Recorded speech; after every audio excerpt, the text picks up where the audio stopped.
It is my pleasure to now invite the President of Rwanda, His Excellency Paul Kagame, the outgoing chair in office, for his remarks.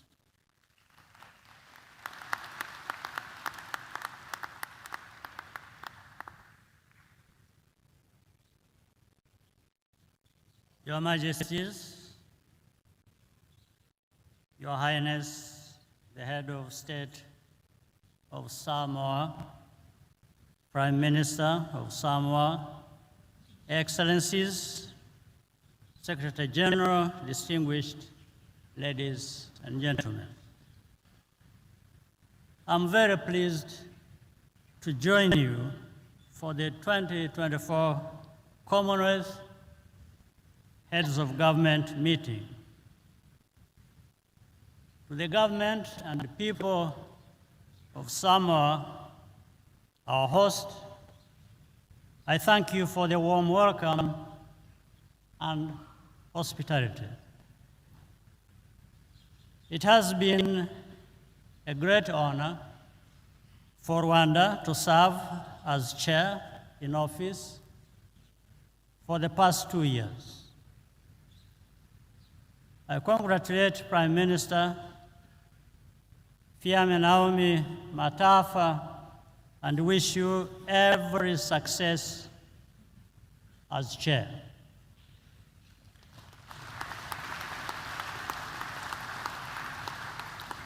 Rwanda stands ready to support you. It is also fitting for us to thank the Secretary General for her distinguished service to our organization during her historic tenure. This year's meeting marks yet another milestone in the history of the Commonwealth family. Samoa is the first Pacific island state to host CHOGM. This comes at a turning point.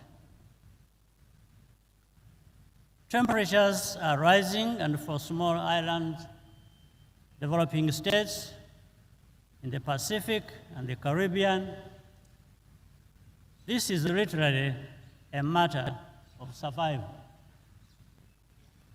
Africa and Asia also share this burden.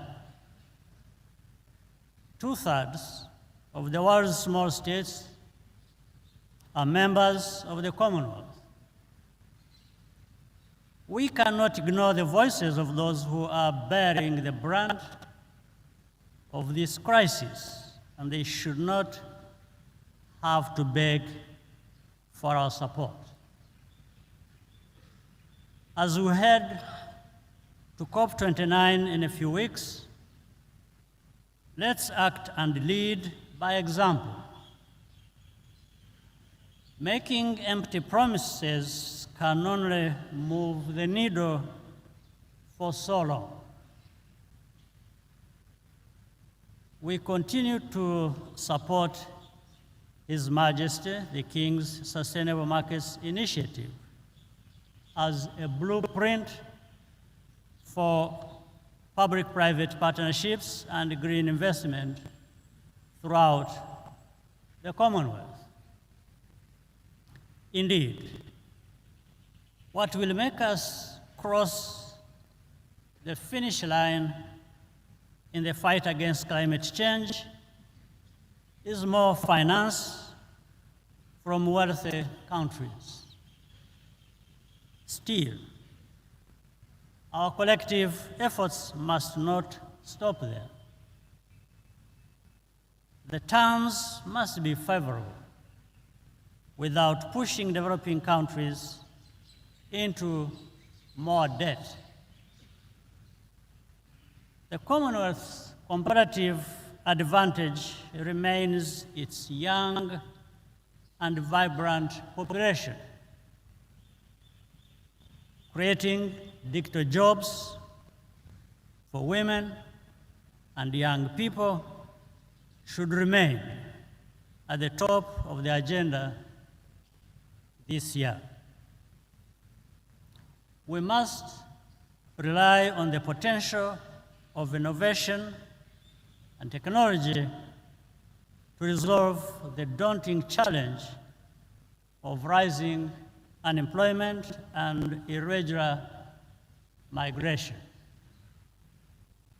This is also a good way to bridge the skills gap and the imbalances in human capital development opportunities between our regions.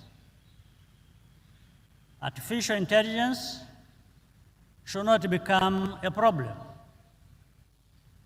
If we use it responsibly and establish sound policies, we can transcend the realm of our imagination and become even more resilient. Earlier this year, the Commonwealth turned 75. What was once an association of 8 countries is now one of 56. Equality, diversity, and solidarity are the values that bind us together. Because of this, where we have the opportunity to right our wrongs, let's do that and find a consensus that can stand the test of time.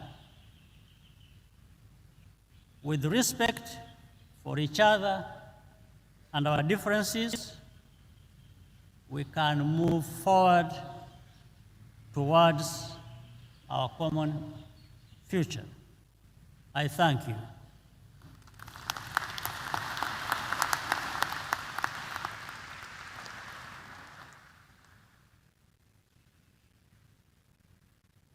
It is now my distinguished honor to welcome the head of the Commonwealth, His Majesty the King Charles III, to address us.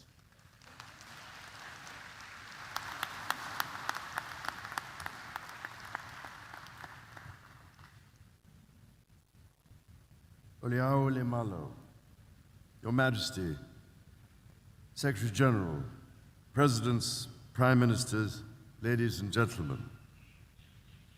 Since this is the first occasion on which I find myself attending this gathering of our family of nations as head of the Commonwealth, it gives my wife and myself enormous pleasure and pride to be with you for this 27th Commonwealth Heads of Government meeting. I would particularly like to thank the government and people of Samoa for your warm-hearted hospitality and for showing us all the island way, which I recall so fondly ever since I first visited the Pacific region almost 6 decades ago. The Commonwealth mattered a great deal to my dear mother, the late Queen. Her commitment to you all, as that of my grandfather, King George VI, before her, is one which has helped to shape my own life for as long as I can remember. Since my first visit to Malta, aged just 5, in 1954, I have traveled to almost every corner of the Commonwealth.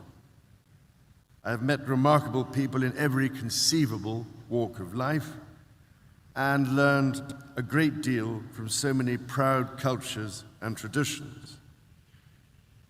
All of this has given me an unshakable faith in the special nature of our Commonwealth and the extraordinary value it holds. This is a family, or ainga, as our Samoan hosts would say, of countries, of organizations, and of people. All nations are equal in this unique and voluntary association. This year, as you all know, is the 75th anniversary of the Commonwealth, and incidentally, shortly to be my 76th. And throughout that time, we have committed ourselves to developing free and democratic societies and promoting peace and prosperity for all. This endeavor underpins how we understand and tackle contemporary and emerging challenges, rooted in our shared belief in the rule of law and an international order where every nation has a voice. Together, we represent a third of humanity, with all the splendidly diverse complexity that this entails. And yet, we know and understand each other such that we can discuss the most challenging issues with openness and respect. At a time of heightened global tensions, of horrifying conflict, and challenges of the greatest magnitude, it seems to me that these connections between us are more precious than ever. Together we are wiser, stronger, and more able to respond to the demands of our time. That said, our cohesion requires that we acknowledge where we have come from. I understand from listening to people across the Commonwealth how the most painful aspects of our past continue to resonate. It is vital, therefore, that we understand our history to guide us to make the right choices in the future. Where inequalities exist, for example, in access to opportunity, to education, to skills training, to employment, to health, and to a planet in whose climate our human race can both survive and thrive, we must find the right ways and the right language to address them. As we look around the world and consider its many deeply concerning challenges, let us choose within our Commonwealth family the language of community and respect, and reject the language of division. None of us can change the past, but we can commit with all our hearts to learning its lessons and to finding creative ways to right inequalities that endure. Nothing, it seems to me, would do so more decisively than to champion the principle that our Commonwealth is one of genuine opportunity for all. This principle has guided so much that I have sought to do throughout my life. In the United Kingdom and around the Commonwealth, I have tried, in whatever way I can, to foster opportunity, particularly for young people and for those whose voices might not otherwise be heard. That is why, when we met in Malta nearly a decade ago, I asked the then Prince's Trust, now the King's Trust, which is shortly to celebrate its 50th anniversary, to expand its work internationally and across the Commonwealth. I'm delighted that the King's Trust International will next year be celebrating its 10th birthday, and that with local partners, its important work has already reached over 100,000 young people in this time. In this spirit, and following the conversations with the many leaders of island states gathered here, I asked the Association of Commonwealth Universities and its numerous members to consider the vital issue of access to education. I'm delighted, therefore, by the offer to launch a new Commonwealth Fellowship program for students from the small island states to build skills that will underpin a resilient future, such as in nursing, teaching, engineering, and the green transition. A further urgent challenge, and one that conditions all other challenges, as I've done my best to emphasize for many years, is the existential threat of climate change. I've spoken with many of you in the recent past, and I now find that climate change is raised as a primary concern, again and again.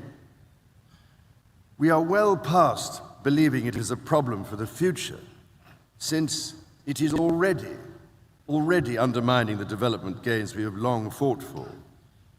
This year alone, we have seen terrifying storms in the Caribbean, devastating flooding in East Africa, and catastrophic wildfires in Canada. Lives, livelihoods, and human rights are at risk across the Commonwealth. I can only offer every encouragement for action with unequivocal determination to arrest rising temperatures by cutting emissions, building resilience as far as possible to both the current and forecast impacts of climate change, and conserving and restoring nature both on land and in the sea. If we do not, then inequalities across the Commonwealth and beyond will only be exacerbated with the potential to fuel division and conflict.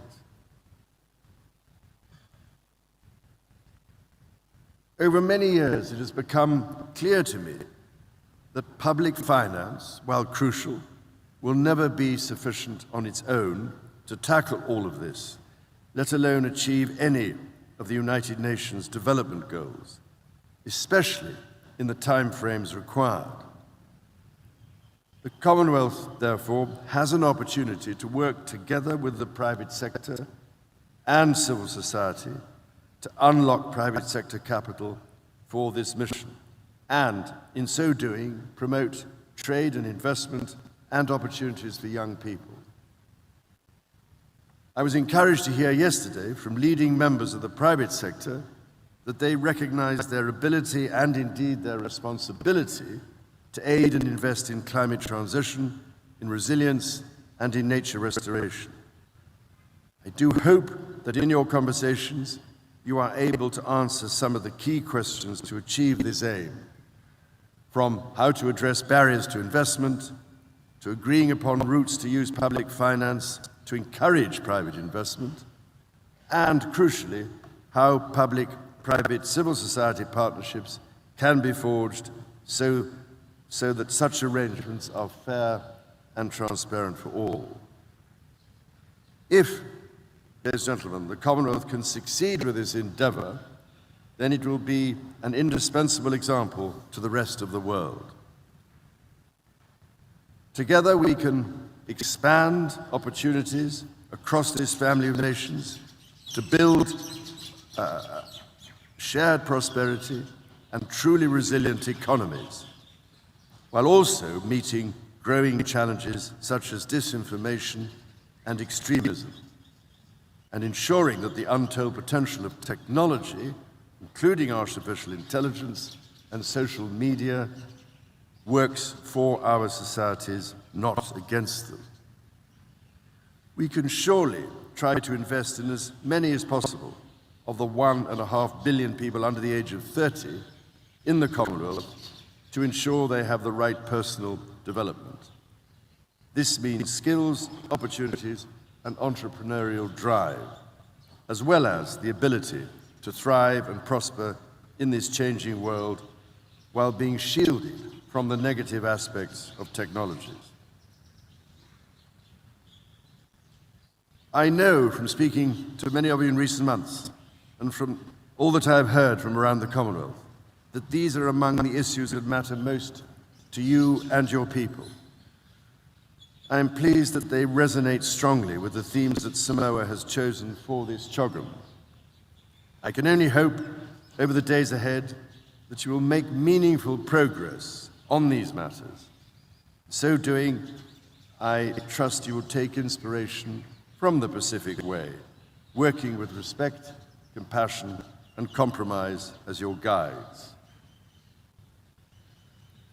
Ladies and gentlemen, few of our forebears could have imagined the Commonwealth of today, our free association of proudly independent nations, alive with opportunity, stands in proud defiance of the discrimination of the past.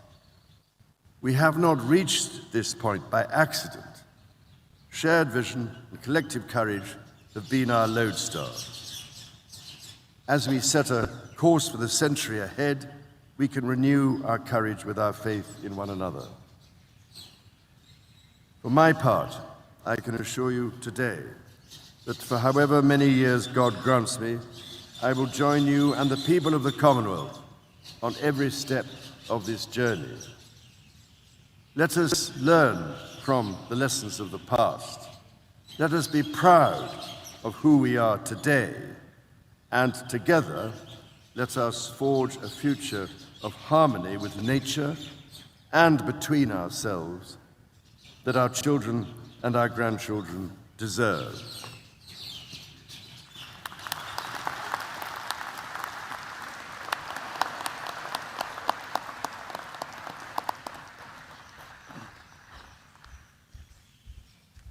Your Majesties, Excellencies, special guests, distinguished guests, ladies and gentlemen, I am delighted to introduce a performance by our youth under the leadership of the Matavai Pacific Cultural Arts and our choirs from the Ma'alua and Piula Theological Colleges. Our youth, our diverse, unique, but resilient cultures and traditions of our Samoa and our Pacific region. Enjoy.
There's love, peace, and hope for us.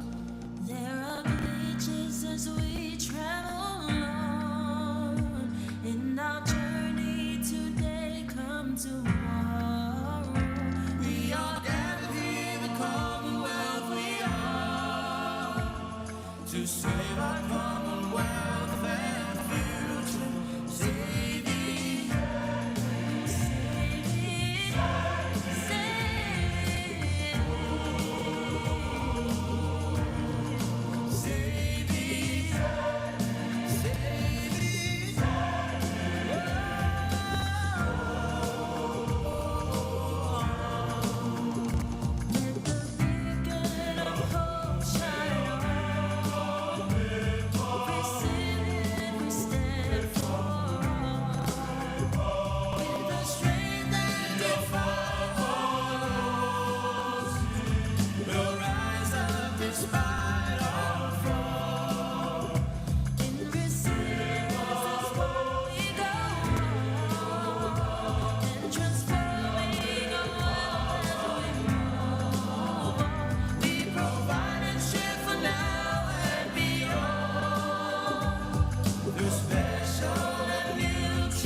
Be strong to protect our common future and Commonwealth. Please remember us in your hearts as we live through your time. We are the future, tomorrow's generation.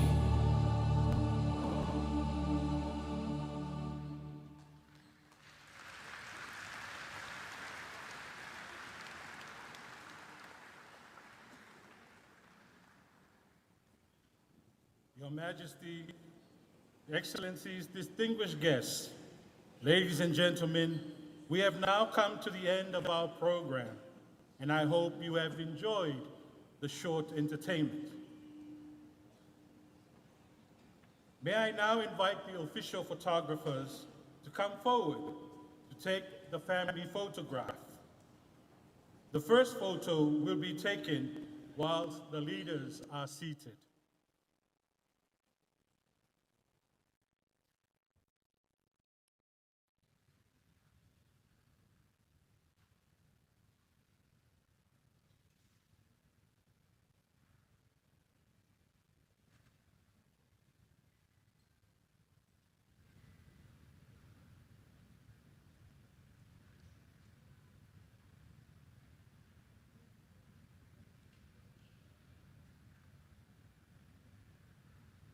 I respectfully ask His Majesty, the leaders, and the Secretary General of the Commonwealth to stand up for the second take of the family photo.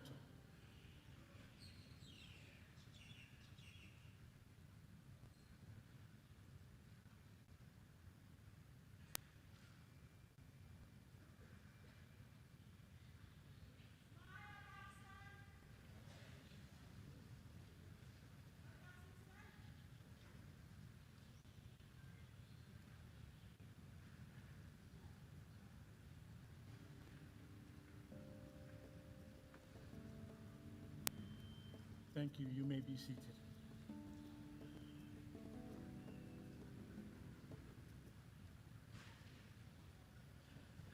I kindly request that you remain seated as their majesties and their excellencies exit the stage and are guided out of the conference center to their vehicles.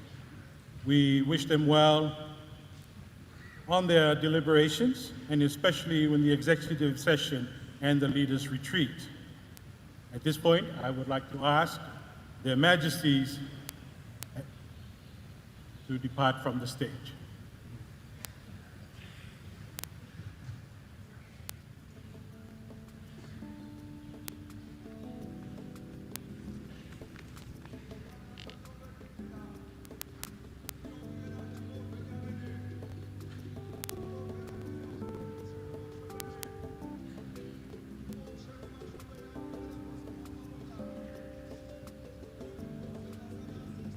And now I will call the head of state of Samoa to depart from our, and the Council of Deputies.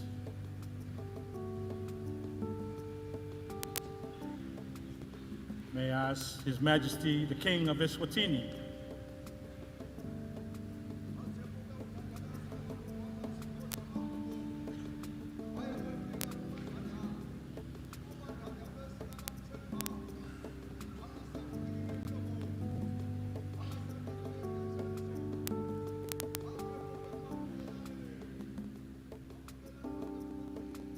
Your Excellencies, our leader from Rwanda, Samoa, and the Secretary General.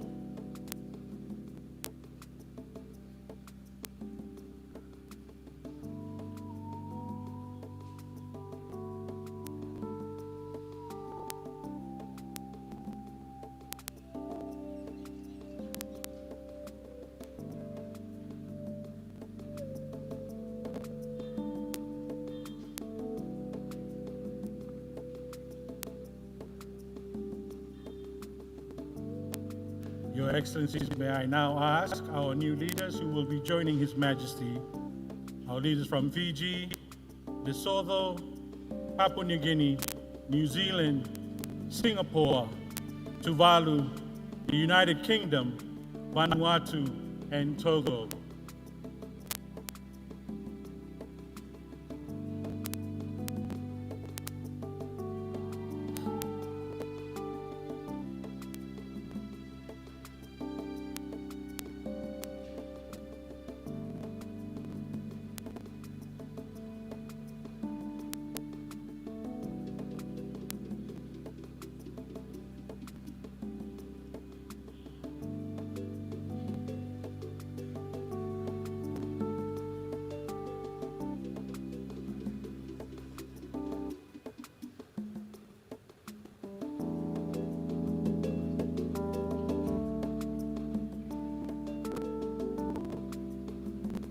Your Excellencies, may I now call upon those who will be joining the Secretary General at the luncheon.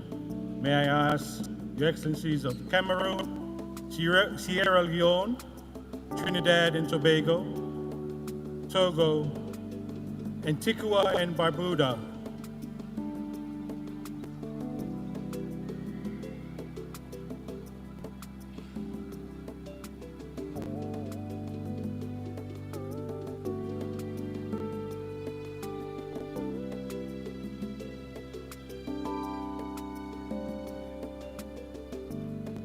may I now call upon Ghana, Australia, Brunei Darussalam, Dominica, Malta, and Maldives.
Thank you for your patience. I now call upon South Africa, Uganda, the United Republic of Tanzania, Guyana, and Tonga